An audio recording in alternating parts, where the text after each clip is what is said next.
Постріл!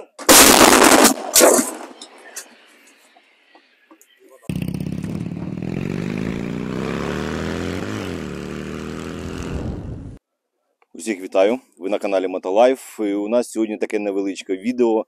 Ми зараз знаходимося в одній з батарей 93-ї бригади і трошки покажу, як працює тут наша батарея.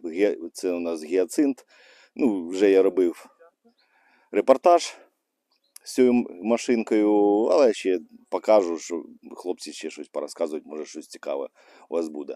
А так хочу сказати, що це у нас вже нові позиції, ми йдемо вперед, то продвигаємось і облаштовуємо нові позиції. Як ви бачите, позаду мене гіацинт 25 і зроблений металевий каркас та сітка від ланцетів, і все замасковано.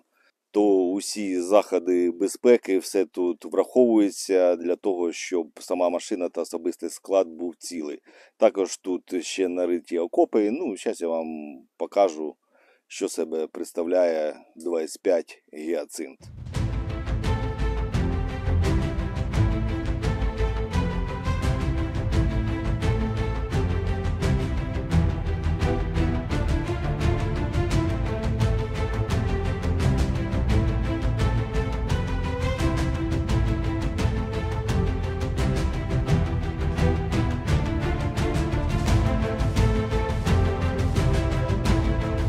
Так ми заряджаємо вручну їх, вони нам досталися трошки вже зламані. То ми працюємо так.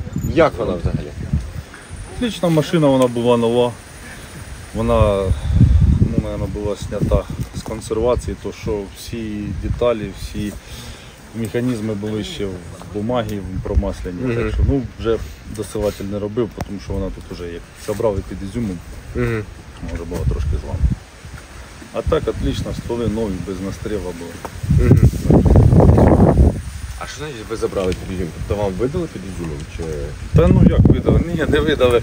Просто коли був наступ, це кацапський ленд-ліз.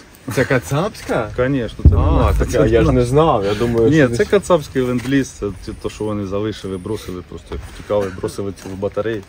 Там з них досталося 3 машини, це одна із них. Хороша машина, вона стріляє на 28 кілометрів, на 28,5, арсом трошки більше, там арсів у нас нема, на 33 кілометри. Так що працюємо, вона може використовується в основному як контрбатарейна гармата. Як контрбатарейна? Да, на подавлення ворожої артилерії. Ну і там для допомоги піхоти вона отлично вона розбирає всі бліндажі, розбирає всі укріплення. А чого саме як контрбатарейна? Тобто в чому специфіка? Що саме то, що є ж різні гармати, в основному вони використовують недалекобійні, ті, які стріляють на 22, це стріляє на 28. Ага. Тобто ми можемо підкотитися, підняти очі вгору, птичку, і побачити, де стоять їхні батареї, і розбирати тоді. Який калібр? Це 152-й калібр. 152-й калібр. Да. Як стріляє 152-й, це ж вуха закладає. У вас... Обов'язково закладає, тільки навіть на зменшеному, а якщо повний, то там дуже чуть. Там земля піднімається. Так, все навколо піднімається десь на пів метра. А давно воюєте? Спочатку повномасштабно, з лютого місяця 22-го.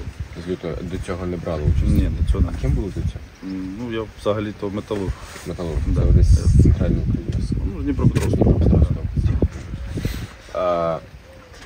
За ці 1,5 роки, що переосмислили? Що, там, на які речі подивилися заново? Та я ж вже доросла, сформована людина, то в мене майже нічого не змінилося. Звикли до війни? Звісно, людина до всього звикає. До тих же самих пострілів, до тих же обстрілів. Ми ж працюємо по ним, вони працюють по нас, так що. До речі, ось недалеко, 20 метрів був прильот, тільки трошки раніше. Вже заростає. Так, привикаєш до всього. Не так вже тут і страшно. Не так вже і страшно? Ми ж стоїмо далеко від лінії фронту. Як далеко, як казав. В основному та вся маса достається піхоті. Піхота страдає, так. Артилеристи, у нас дуелі артилерійські, там уже попали, не попали, хто кого швидше. А бувало таке, що попадали прямо кудись прямим попаданням? Звісно, бувало. Ну, це треба узнавати там на штабі, в них там є і відео, і всі ці саме. Ми там, нам сказали, попали, все, ціль знищена, все, отбой гарматі, маскуємося. Які тоді відчуття? То яке, відчуття завжди позитивні, що не просто так люди працюють, що гармата нема простої витрати снарядів, щоб десь кудись воно полетіло, неізвісно. Це місто навідника. Тобто тут ви там крутите оті рычажки, я не знаю, як вони називаються, чесно. Я того... Да, панорама, виходить. Давайте я вам Давай. покажу, щоб ви-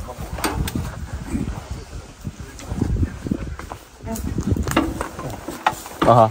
Так, виходить, у мене панорама. Ага.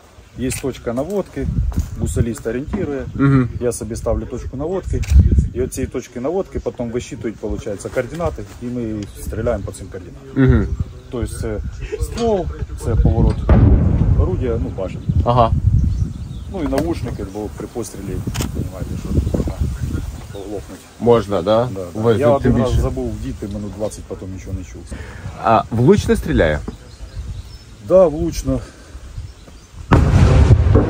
Смотря на яку відстань. Ну от яка найефективніша для... Найефективніша відстань для неї від 20 до 28 км. До 28 Да, км. тобто оце, якщо близько дуже, то не дуже якби. Так, пострілів 5 треба робити, щоб попасти. Ви до цього також були артилеристом, правильно? Працювали? Так, да, я срочку служив, срочну службу в 2010-му. В цій же батареї, в цьому же дивізіоні. Ага. Да. А На 23. На 23. Ви тоді могли подумати, що зараз от будете стояти Ні, я тут? думав, я в армії вже більше не повернуся. А як, коли прийшли в армію? Коли прийшли? Сразу спочатку, виходить. А до цього ким були? Я строїтель, Строїтель. да, покрівельник. А що були, де бачили, які компанії проходили, в яких містах побували? Під Ізюмом були, виходить, були потім під Солідаром дуже довго стояли. І оце сюди попали. Де було найважче? Найважче, мабуть, під Солідаром було. Під Солідаром, де було найважче. Як якось міняється противник за останній місяць? От що ви бачите? Як ви наблюдаєте? Та якось непонятно, то затиші якесь, то працюємо без перериву. Воно якось так. Як ви думаєте, надовго ще війна? Чесно, Да. кажеться, так. Да.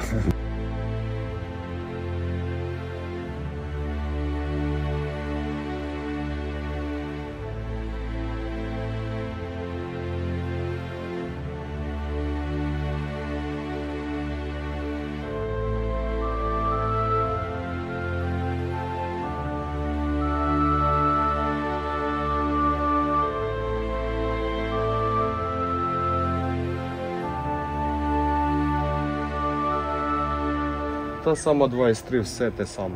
Угу. Ходовка, тільки на один там каток вона більше. А так все те саме, що Все те саме, да? все зрозуміло. Тобто для механіка тут нічого не поміняє.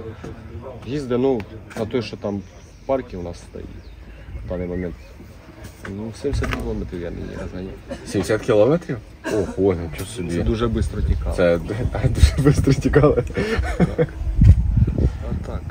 А по паспорту скільки вона їде? Чи немає такої максимальної? Та, чесно, я по паспорту взагалі советується не більше 30-40. Дуже Щоб спішили, довше чи- служив двигатель, не розривати машину.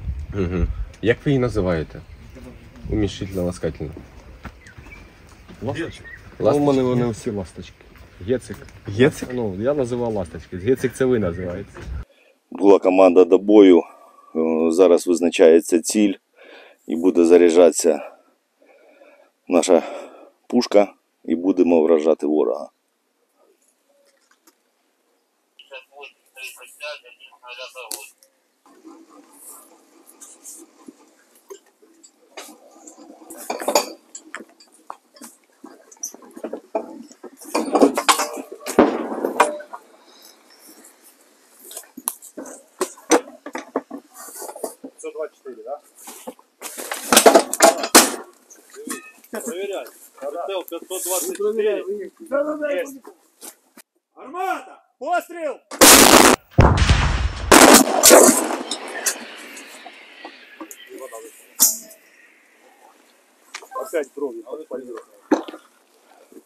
Ну, працюємо і дуже вправно. Зараз штаб нам скаже, чи поцілили ми. Якщо ні, то ще будемо додавати.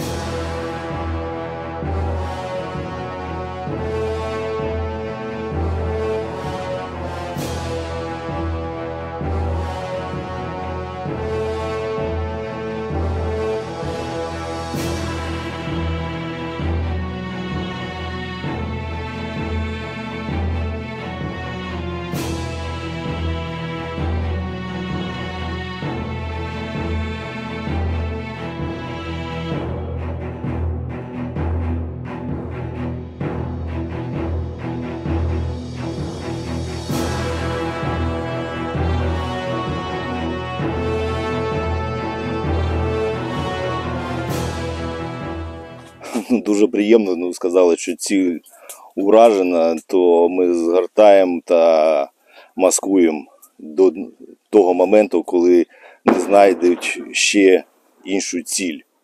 То один постріл мінус один ворог.